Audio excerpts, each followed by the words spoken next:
Okay, so share ko sa inyo to guys, no, kung paano natin guys ma-fix ang GCash account natin na nagkaroon guys ng your account is on hold. At kung sa tingin naman niyo guys na nagkaroon kayo guys ng restricted sa inyong GCash account, ay pwede nating i-chat with Gigi guys, no, or kay Gigi guys para maayos natin guys ang ating GCash account guys. Okay, so una natin gagawin guys ay magpunta lang tayo dito guys sa ating Google Chrome browser. Yan, so pagdating natin dito guys ay i-type lang natin dito guys yung GCash Help Center guys. So GCash Help Center. So yan lang yung i-type niyo guys, no, para makapunta tayo guys sa GCash Help Center guys. Yan. So browse tayo diyan. So pagka browse natin guys ay ito yung lalabas guys, no. So ito na yung guys yung website ng GCash Help Center. So ang gagawin natin, magpasok tayo dito. Yan, so wait lang natin guys, no. Yan, so pagdating natin dito guys ay ito na yung lalabas guys, no. So how can we help you guys? Yan. So ngayon guys, ang gagawin natin guys ay i-search lang natin dito guys yung article guys na account is on hold guys. Account is on hold. Yan. So ngayon guys ay search natin yan guys. So search natin guys, no. So wait lang natin. Yan. So pagka-search natin guys, makita natin dito guys yung my GCash account was put on hold or restricted guys. So ngayon guys, i-click natin yan. Yan. So wait lang natin guys. Yan. So pagka-click natin guys ay ito na yung lalabas guys, no. So nandito na tayo guys sa manage your account guys. So ang gagawin natin dito guys, dahil nga hindi natin ma-open guys yung GCash account natin guys, ay lumalabas yung your account is on hold guys, ay hanapin natin dito guys yung tatlong scenario dito guys sa baba na ito guys, no. So ito yung mga dahilan guys kung bakit na account is on hold guys yung GCash account natin. So una dito guys yung account natin, maring yung account natin ay na-deactivated guys or na-restricted or due to routine verification of account guys. So kung sa tingin naman nyo guys yung account nyo guys ay na-restricted lang guys, ay pwede natin ito guys gamitin guys yung account was restricted guys. So ngayon guys, click natin yan. So nakadepende guys sa issue ng ating GCash account guys, no. So halimbawa ito yung naging violation natin guys na nagkaroon tayo guys ng restricted sa ating GCash account, ay i-click lang natin ito guys, no, yung account was restricted guys. So dito guys ay hinihingi nila guys yung, so sabi nila dito guys, so if you see your account is on hold after logging into your GCash account, so lumalabas guys yung your account is on hold guys, ay kailangan daw natin mag-chat kay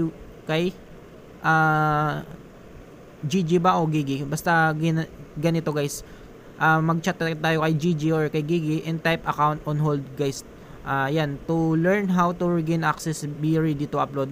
So dito guys, maganda lang tayo mag-prepare tayo ng ganitong valid IDs guys, no. So baka hingian tayo guys ng ni Gigi guys ng ganitong document guys or credential guys, no.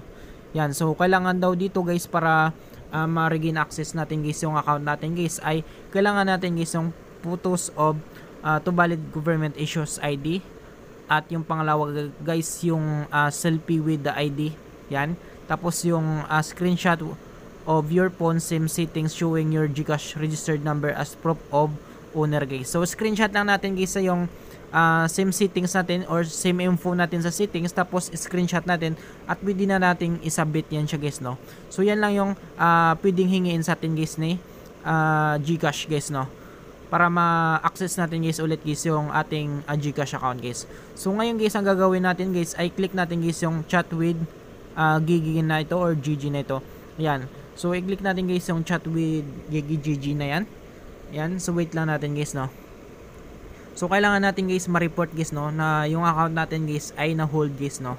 Yan, so ang gagawin natin dito guys ay mag-type lang tayo dito sa baba guys. So i-type natin guys yung account is on hold. Account is on hold. Yan, so ang gagawin natin guys ay send lang natin ito guys yung ito guys, no. Yan, account is on hold guys. So send natin yan. So pagka send natin yan guys ay mag-reply siya guys, no. So bibigyan tayo guys ng form guys, no. Sabi dito, please access the form to share your information. So kailangan natin pilapan yung form na ito guys, ito. So click natin guys yung show form na ito. Yan. So dito guys sa show form guys ay may bibigay sa atin dito guys na form para pilapan natin ito guys, no. Ito. So hinihingi dito guys yung GCash registered name natin at yung GCash registered mobile number natin at yung GCash registered email natin guys. So ito guys no. Yan. So kailangan guys mapila pa natin yung guys yung tatlong ito guys no. Tapos kapag napila pa na natin yan guys ay i-click lang natin guys yung send na ito guys no. Yan. So pagkatapos natin guys ng send na yan guys ay wait lang natin ng email sa atin guys ni GCash guys. So minsan guys ay nagkakaroon guys ng issue guys yung account natin guys na nagkaroon guys ng your account is on hold guys. So minsan guys yung GCash application natin guys ay hindi siya guys updated guys no. Dito guys sa Play Store guys. So pasok muna tayo guys sa ating Play Store. Yan. So minsan guys makita nyo guys yung GCash application ko guys ay updated guys no. So makikita naman nyo dito nakalagay naman dito guys yung updated guys. Kung meron ditong nakalagay na updated guys or update guys, so kailangan nyo guys i-update guys yung GCash application nyo guys. So kapag walang nakalagay dito guys na update, ibig sabihin guys yung GCash application nyo guys ay updated guys. Okay? So i-share ko pa sa inyo guys yung isang way na ito. So, baka nandito lang guys yung issue kaya nagkaroon tayo guys ng your account is on hold guys. So punta tayo guys sa ating settings. Try natin yung isang way na ito guys no. Yan. So pagdating natin dito guys sa settings, hanapin na natin guys yung app management or app list guys. So kailangan lang natin clear data guys no. Baka sakali guys ay bumalik guys sa dati guys yung account natin guys. So hanapin natin guys yung GCash guys. Yan. So kung makita nyo guys, ito yung GCash natin. Ito yung GCash application natin guys no. So ang gawin natin, click natin yung GCash application natin. So ang gagawin natin, i-click natin guys yung storage usage guys. So click natin yan. Tapos click natin guys yung clear data guys. Yan. Tapos click natin guys yung clear. Yan. So kapag okay na yun guys, so try nyo guys, tignan guys yung GCash account nyo guys. Kapag lalabas pa rin guys yung your account is on hold guys. Yan.